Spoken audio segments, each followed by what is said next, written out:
повністю пам'ятаю своє поранення, тому що я встиг перебігти дорогу і в півметра від мене впав снаряд СПГ. Поранений я був між Харковом та Білградом в кінці червня минулого року в селі Дементіївка Деречівського району у Харківській області. Білградська траса, грубо кажучи. На жаль, ми попали в Іловайський котел. І я отримав там важке поранення. І я там майже нічого не пам'ятав. Переважна більшість хлопців були 200-ті. І я був в цій групі, де 200-ті вивозили. Але коли привезли в Мечникова в лікарню, вони всіх перевіряли, там всі і в мене пульс прощупався. І вони вже в мене переросли з 200 в 300. Я вам скажу так, я коли отримав поранення, я ж лежав в кущах, я дивився на свої ноги, які отак от мені, кругом мене були. І я такий думаю, ну, зараз ж там ноги нормально, там в паху все хорошо, голова нормальна, наклав турнікети, думаю, ну, зараз місяць-два, встану на протези і просто повернусь до свого життя. Ну, не місяць-два вийшло, на жаль, але ну, я якось абсолютно нормально це сприйняв. Та прокинувся від того, що вже хлопці накладують турнікети. По їх розповідям, як вони приїжджали до мене в Вінницю в госпіталь, каже, ти, кажеш, страшна людина, каже. Каже, чого? Каже, ти і плакав, і сміявся, і жартував. Але, каже, бо дуже страшно, коли ти з нами двічі прощався вже. А каже, ну це дуже невиносима боль така була. Не те, що відірвала, те, що турнікети дуже крепко наклали. І так вийшло, що от, хлопці дуже хотіли, щоб ліву ногу врятували, але час по відстані також це було важко. Десь 2,5 кілометри хлопці несли і донесли до точки евакуації. Мене машина забрала до ВОПу, зробили обезболююче, перекинули в другу машину і повезли в перший госпіталь. Оскільки я 3 дні лежав без свідомості там на полі бою під Іловайськом, то росіяни забрали все, документи, зброя, гроші, все, що було повністю, не було нічого. І я просто був в такій літній формі. От. І як я там не пам'ятаю, на 3-й, на 4-й я прийшов в свідомість в Мечникова в лікарні, і вже практично більше півроку я був в реанімації в Мечникова під наглядом, під лікуванням Андрія Сірка, його команди. От Риженков Сергій Анатолійович, там ці вони. Потім тут, в центральному у нас госпіталі. Було страшно, як уже в Мечникова. Вроді би прокинувся, але ти не можеш пошевелитися, ти чуєш, нічого зробити не можеш. Ну, я тоді так сильно запереживав. Думаю, все, кажу, подумали 200. А потом потом расшевелился, все, думаю, ну, может, заметили, что живой. А на утро уже 4 января я уже очнулся. Привязан, ну, рука была привязана, чтобы я трубкой типа не повырывал. Я говорю, просто хочу пить, говорю, дайте, отвяжите, я говорю, я ничего не сделаю. До реабілітації було, здається, 17 операцій. Таких дуже різних, тому що прилетіло серйозно і збирали в декількох шпиталях, лікарнях, профільних інститутах. Потім я оперувався за кордоном, декілька операцій робив в США. І, власне, тільки після цього розпочинається реабілітація вже повноцінна, тому що за великим рахунком більше операційно зробити нічого не можна. Все, що можна, підтягувати реабілітацію, все. Грубо кажучи, все інше косметика. Тому за великим рахунком реабілітація, як реабілітація, розпочалася тільки коли закінчилися всі хірургічні дії, тобто буквально декілька місяців тому. Це був чи 16-й, чи 17-й рік. На евакуації ми загружали в машину бійця пораненого, і в момент перегрузу я не знаю, як так стало, що я там підслизнулась на чомусь, чи просто невдало стала, підвернулася нога, я впала. І зрозуміло, що вже не можу так просто взяти підвестись, і виявили, що травмовані суглоби. Мені зроблено операцію, поставлено 2 ендопротези кульшових суглобів. Тобто це такі протези, які всередині тіла, не ззовні, як у хлопців з ампутацією. Так в мене пішла реабілітація, в Вінницю перевелся, як їхав вже з борта скорої. Все такі, каже, ну, какой-то живчик попал, каже, к нам. Каже, улыбается, каже, трех конечностей нету. Я говорю, да что тут, говорю, жизнь остановилась на этом, что мне плакать, говорю, или закрываться в себе. И как я познакомился со своим хирургом, он уже первый день пришел, посмотрел на меня, каже, завтра будет что-то интересное для тебя. Я думаю, что такое интересное может быть. Он принес простынь, привязал до быльца, каже, будем учиться садиться. А я думаю, блин, я неделю не сидел, говорю, что тут делаю? Ну, начал пробовать постепенно. И где-то за месяц я уже сам мог подтянуться, сесть. И тоже было страшно, что куксы типа еще заживают, на коляску пересесть. Только начал пересаживаться, все, меня в палате не нарисуешь, бо мне уже там неинтересно, мне надо куда-то ехать, куда-то что-то туда. То я пригадую себе у жовтні. Я майже весь жовтень лежав в реанімації повністю. Я абсолютно не розумів, що буде далі. Мені все боліло. Я шукав якусь інформацію. І перше, що на що я орієнтувався, це на людей, які вже з цим стикнулись, вже йдуть цим шляхом або його пройшли. І я тоді, чи дружина мені показала сторінку Саші Терена, ще деяких хлопців. І я так видохнув і бачу, що все супер. Так що все буде супер, все буде нормально.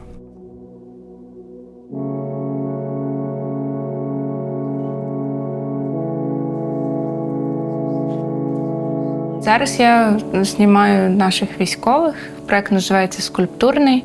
Коли я побачила скульптури в Луврі, які не мали якихось кінцівок, це не говориться про Венеру, загалом про ті витвори мистецтва, які там були. Мене це так вразило і, мабуть, саме тоді закарбувалась ідея, як можна переосмислити ню-фотографію в Україні і як зняти людей, які були поранені внаслідок повномасштабного вторгнення.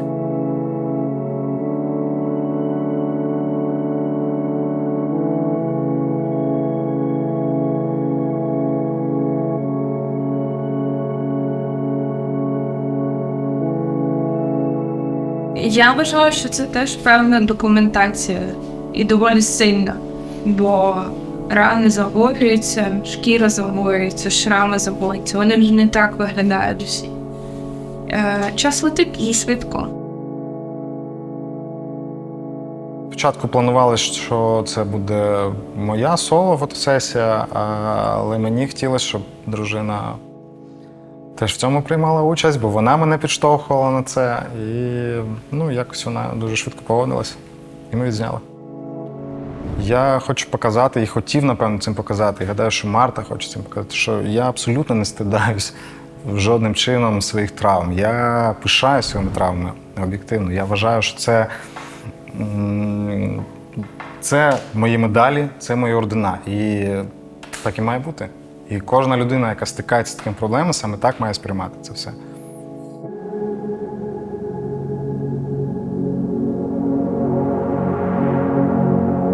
Взагалі, після поранення, особливо якщо це ампутація, людина стикається з власними уявленнями про те, що це означає мати ампутацію. Знаєте, далі картинка Радянського Союзу. Пандусів нема, ніби таке дуже бідне життя, дуже обмежене, і це така дуже темна картинка. І часто люди зчитують подібне в очах інших людей, які на них дивляться. Коли вони бачать жалість, це теж ніби нагадує їм і про цю картинку, і ніби причина, чому вони мають ураження, ампутація або просто наслідки, які видно, в тому, що вони взяли на себе ризик втратити життя, цілісність.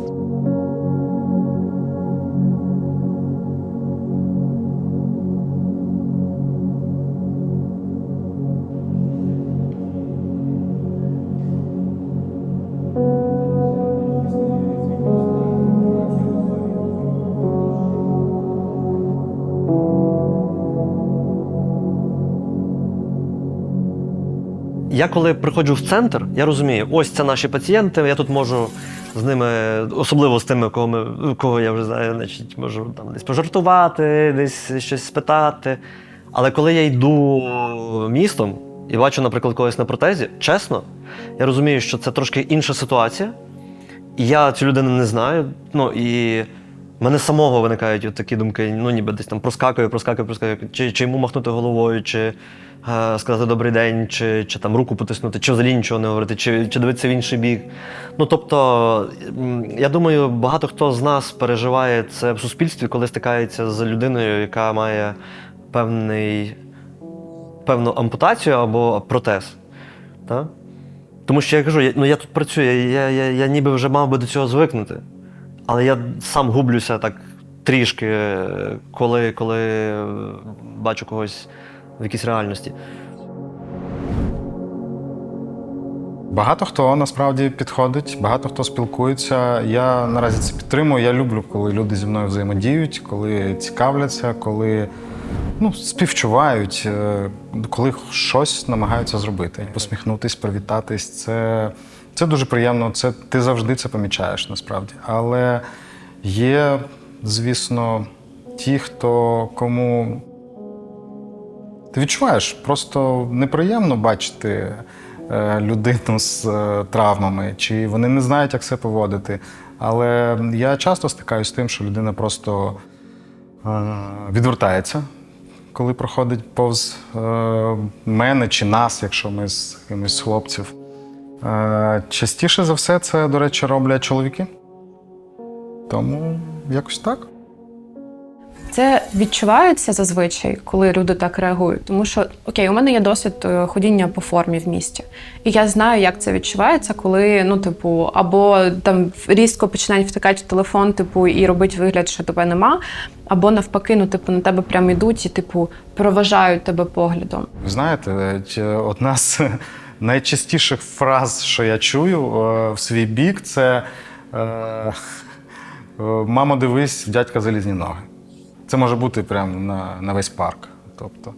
І добре, коли людина бере свою дитину за руку, підводить до мене і спілкується, розмовляє. Я таке люблю, але я таке зустрічаю надзвичайно рідко. Частіше за все, та сама мама чи батько, не обертаючись, хватає дитину за руку, відтягує її і ще щось там відчитує. А саме так більше, що напрягало, це коли тебе питаються деньги втикнути. Оце саме більше. Хочеш, закинь на ЗСУ или еще куда-то. Военных это обижает. Я многих знаю, пытаются втекнуть, я догоняю, я все равно отдаю. Я даже на коляске сколько раз догонял, я говорю, не, заберите, я говорю, я не собираю деньги, я говорю, у меня все есть, я говорю, спасибо. Мені зараз дякувати лікарям все ж таки простіше. Я там плюс-мінус повільно, але пересуваюся. Але буде багато людей, які можуть там досить довго стояти, там, наприклад, перед сходами. Да? І ніхто з нас не знає, він просто збирається силами або відпочиває, да? Або він дійсно не може цього зробити. Допомогу запропонувати можна, але наполягати ні в якому разі. Тобто ти почув ні, значить точно, бляха, ні, не лізь, будь ласка. Я не знаю, я на позитиве все свое ранение прохожу и как-то на этом не зацикливаюсь. Я больше так в город начал выезжать из-за того, чтобы показать, что сколько нас будет таких интересных, инклюзивных людей.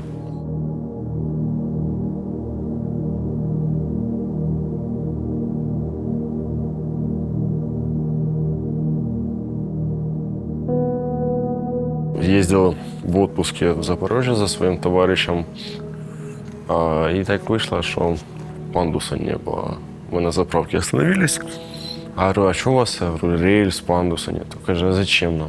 Каже, так у вас инклюзивные люди заезжают. Говорю, у меня есть много знакомых, которые со спинальной травмой водят машину, и по-любому на заправке надо заехать и рассчитаться. Каже, вам надо, вы купите себе рельсы. Каже, це вам надо, говорю. Нам доведеться всім звикати до того, що середовище дуже змінилось, дуже сильно змінилось. І тепер в нього нові правила етикету, нові правила містобудівництва, нові правила поводження себе в суспільстві, нові правила етики. нові правила комунікації.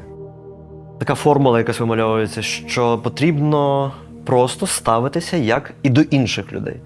Ну, тобто ми ж не йдемо по місту і не бачимо, там іде одна людина, там від когось голову повернув, комусь добрий день сказав, а від когось взагалі там втік. Ні, ну тобто ми ставимося як і до всіх. От і все. Ну просто не робити якихось винятків. Це трохи важко, але це треба пробувати робити.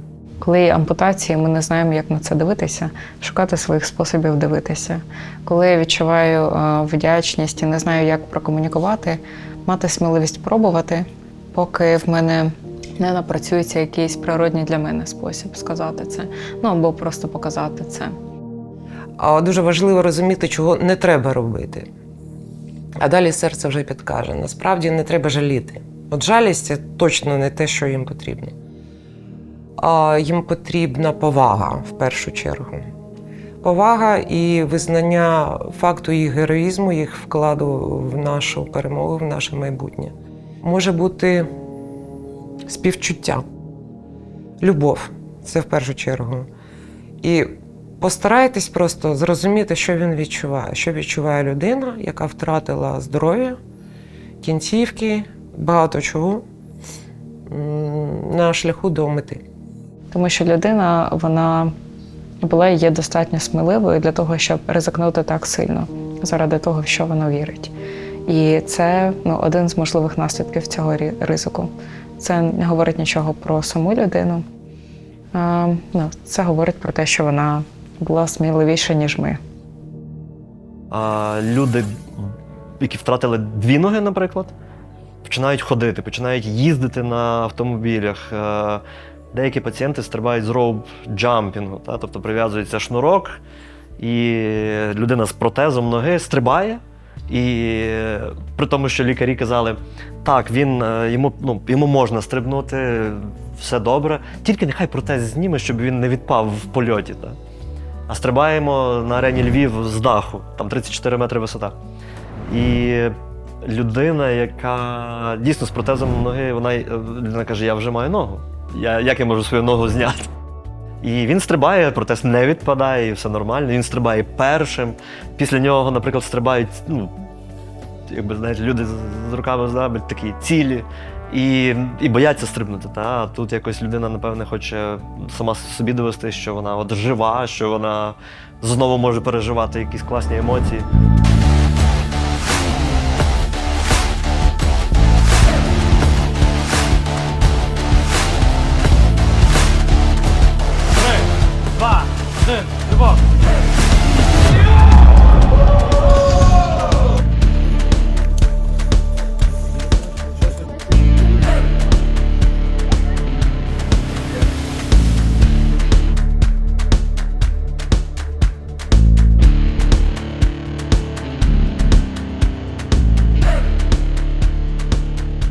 У нас є такий дуже колоритний пацієнт, дуже класний хлопець Олексій Притула. В нього 2 протези ніг, він недавно сказав, а коли ми поїхали на каяки.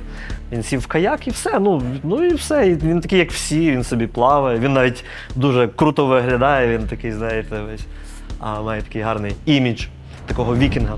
І він каже, слухай, так гребе, і каже, ти знаєш, в мене таке враження, що я почав жити навіть цікавішим, активнішим життям після поранення, після протезування, ніж до того.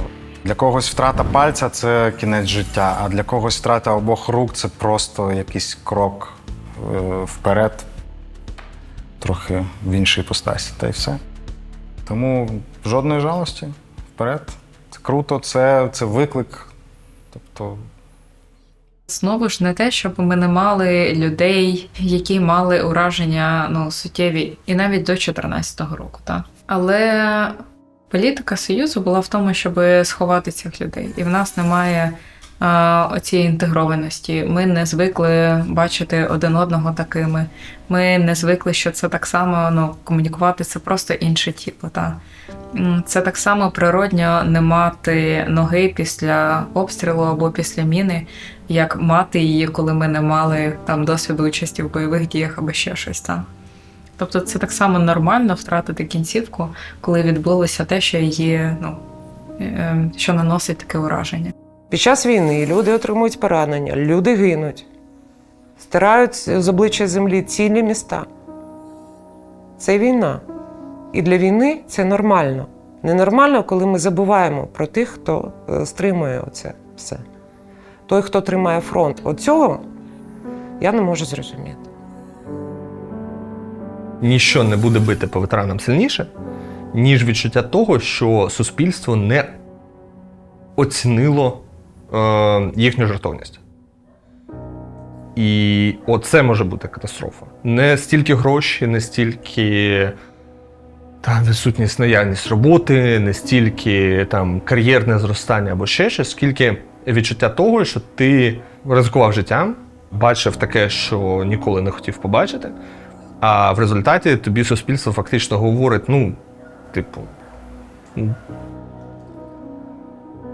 тепер ти як інші, тільки гірше, тому що тобі важко рухатись, важко займатися якимись видами роботи, якими ти займався раніше. Тобто тобі стало гірше, але суспільство ти врятував. Воно, м'яко кажучи, неприємно. Найчастіше те, що відбувається, це те, що людина дивиться на суспільство і думає, я не знаю, як тут жити. Я почуваюся тут самотнім. І далі є якась форма самоусування. Я з війни повернулась в гуртожиток, де були туси, п'янки. І це дуже сильно відрізнялось від того, чим я жила останні місяці. Тому що я в якийсь момент просто припинила виходити з приміщень, тобто я постійно була десь в квартирі, і я не могла вийти з квартири. Там найважче це коли сам, найважче. Тому тут я зразу сказав, шукайте, хто найближче йому, чи дружина, як в моєму випадку, чи для когось мама, якщо молодий хлопець, дівчина, батьки, друзі, дивіться, хто найближче, брати, побратими.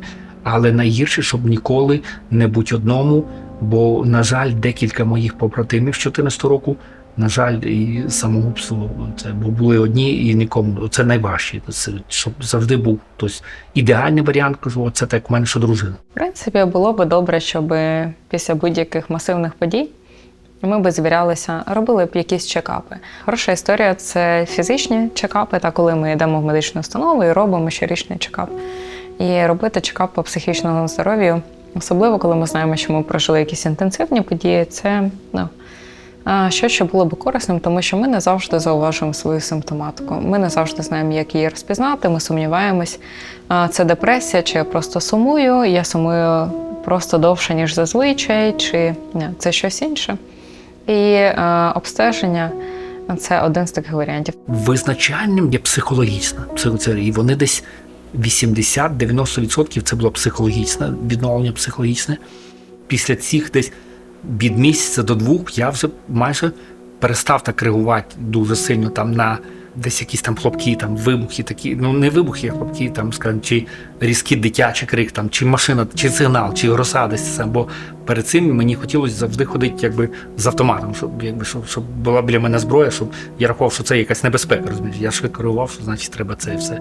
Зрештою, мені все-таки допомогли психологи якраз, тому що у мене почався панічний розлад, і у мене просто не було виходу, крім того, як звернутися до фахівців. І тільки після того змогла більш якось усвідомлено і більш користю, сприймати свій досвід в тому плані, що не просто, нести його як якийсь вантаж, який псує мені молодість і руйнує моє здоров'я, а крім того, що має якісь штуки, які я можу використати і на користь собі, і на користь іншим. Тому тут завдання спільноти нашої, ми повинні побратимів і один одного триматися, як би важко не було триматися, і ще й бути корисним для суспільства. Дайте йому вибір, щоб може він вчитель, може він вихователь, може він психолог. Ці люди – це найкращі люди і Збройних сил, і інших силових побратимів, інших силових структур, і нашого суспільства. Вчора, здається, розмовляв з представниками одного фонду великого, який займається протезуванням. І вони сказали, десь 70% тих, кому ми протезуємо зараз, хочуть повернутися на фронт. Не всі повернуться. Не всіх просто допустять назад. Але я впевнений, що вони, як і я, наприклад, да, ми будемо співпрацювати з армією так чи інакше, просто в іншому статусі. Тому що поки війна не закінчилася, у нас є незакінчені справи. І це саме, це нескореність в чистому вигляді. Ми зараз дуже злі, і це відчуття справи, яка ще не завершилась, вона примушує всіх йти далі. Після війни, крім того, що ми зустрінемось з усіма сумними наслідками, які очевидно будуть, ми ще зустрінемось з тим, що повернеться дуже багато дуже крутих людей. Неймовірних людей, які мають величезну в собі силу, які мають неймовірний досвід, які знають, що таке братерство, що таке підтримка, які знають, що таке боротися за свою країну і за цих людей. І я проти цієї думки про те, що вони повернуться і наведуть порядок, ні, фіаді треба всім. Але це ті люди, в яких я дуже сильно вірю, бо я знаю, що в них є це всередині, і вони зможуть зробити щось дуже круте потім з цією країною.